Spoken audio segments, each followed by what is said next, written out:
Not only do we honor those who have worn the uniform, those who are wearing the uniform, we honor their families, and we thank them from the bottom of our hearts. We have a moral obligation to support our families, and we have a moral obligation to support our veterans. President Bush paying tribute to the nation's veterans yesterday. Hi, I'm Carl Azus. Welcome to CNN Student News. Americans honored members of the U.S. Armed Forces in ceremonies all across the country. Mr. Bush's successor, President-elect Barack Obama, marked Veterans Day by taking part in a wreath-laying ceremony in Chicago. He pledged that America should serve all those who have served the country in uniform. Turning to the economy now, and an insurance giant that's getting some heat over a conference in Arizona. The controversy here is that AIG received a federal bailout back in September. And this conference it had cost more than $340,000. The company says the event was aimed at boosting income and that sponsors covered most of the bill. Meanwhile, the U.S. government is looking to help the real estate market. They're planning to adjust mortgage payments on loans owned by Fannie Mae and Freddie Mac. The government took over both of those companies earlier this year. A word to the wise. Severance. Money or benefits given to an employee who has been laid off.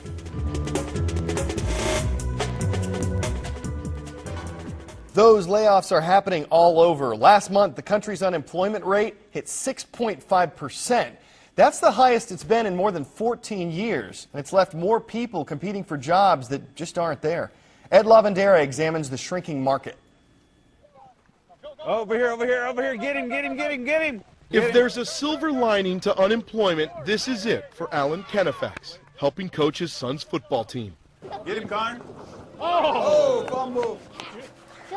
Kenefax lost his job as an internet creative director 6 months ago. The severance package runs out next month.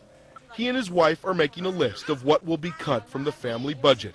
The stress is building. A couple of days ago, I just went through a bout of anxiety and thinking, oh my gosh, where are we going to go? What are we going to do? This is my website. Kenefax created a website to showcase his work, thisduderocks.com. He networks and picks up freelance work.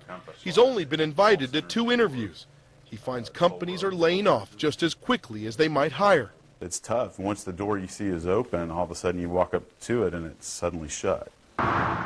Business doors across the country are closing. Tens of thousands of jobs disappearing, leaving workers everywhere feeling desperate, like at this job fair.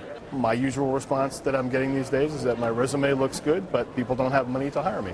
Well, I've already consoled myself to the fact that I'm not probably going to be able to find the same type of paying job. Many people looking for work say they're amazed at how many different types of people are hurting. And those who do have jobs say they constantly worry that they'll be the next victims of the latest rounds of cutbacks or layoffs. I know it might have to be entry level, but... Ashley Porfilio has seen her commission-based income cut in half. She works in the mortgage industry, and even with a master's degree, the job hunt is dismal. I'm not hearing back from anybody. I've applied for 150 jobs. I'm going to see what about that. Alan Kenefax says he'll look for temporary retail work this holiday season.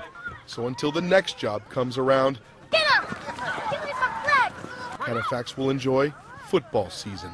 Connor, you gotta wait. It's okay, son. Come on. Ed Lavandera, CNN, Dallas. As the economy struggles and employees lose their jobs, some lawmakers have criticized executives at the top of major companies who are getting large salaries and bonuses even when they're laid off. Kyung Law introduces us to a corporate executive in Japan, though, who's leading by example. After his morning commute on the city bus, Haruka Nishimatsu heads into the office and gets busy at his desk with the rest of his Japan Airlines co-workers. At lunch, he lines up in the cafeteria and hopes lunch doesn't get too cold as he waits to pay.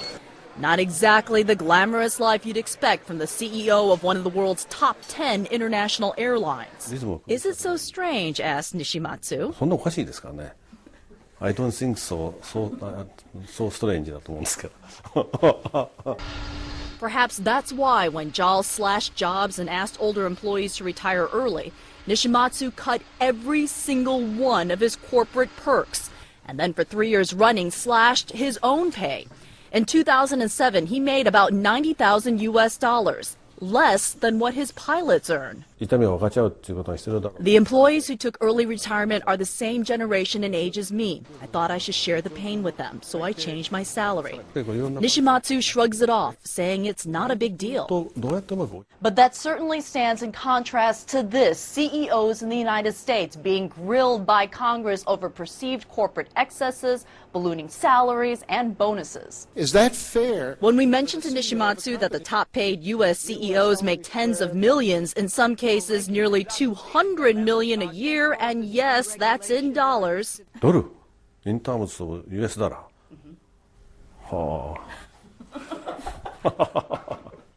Can you imagine making that much? No. In Japan, says Nishimatsu, there's less of a pay gap between the top and the bottom. We in Japan learned during the bubble economy that businesses who pursue money first fail. The business world has lost sight of this basic tenet of business ethics. Nishimatsu says his airline has a long, difficult recovery ahead. As far as his pay, he's dug into his savings like the rest of us. The air conditioning broke, and the water heater, and the car. My wife is still telling me this is all your fault. But relating to what his employees and his passengers are feeling and living in the global slowdown might be the ticket to his airline's own survival. Kyung-hwa, CNN, Tokyo. Time for the shout-out. Where will President-elect Barack Obama's inauguration take place? Is it at the U.S. Capitol, White House, Lincoln Memorial, or the U.S. Supreme Court? You've got 3 seconds. Go!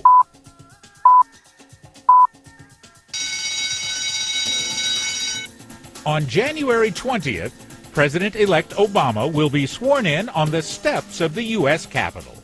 That's your answer, and that's your shout-out. 250,000 tickets have already been printed for that event. Now, normally these things are just handed out, but some brokers are asking people to dig deep if they want one and spend a lot more than you have paid for any kind of ticket. Brianna Keeler explores the issue. It's the hottest ticket in town, the 2009 presidential inauguration, and it's free. At least it's supposed to be. How much would one of the VIP seats be? $13,000.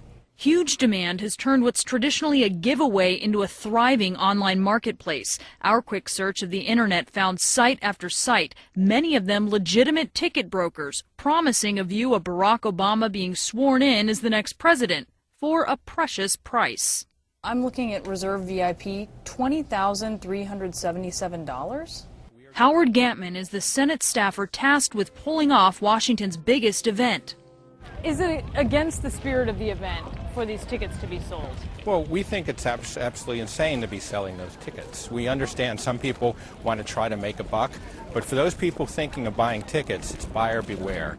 Ticket brokers are middlemen, selling tickets they say they buy from Hill staffers or people who get them free of charge through their members of Congress. But because those tickets are only given out at the last minute, Gantman says brokers can't be sure they will get as many as they've sold. You could end up in a hotel room with nothing more than a refund. Quite possibly. There are no tickets available now. The tickets will be distributed less than a week before the event. Congressional staffers caught selling theirs could be fired.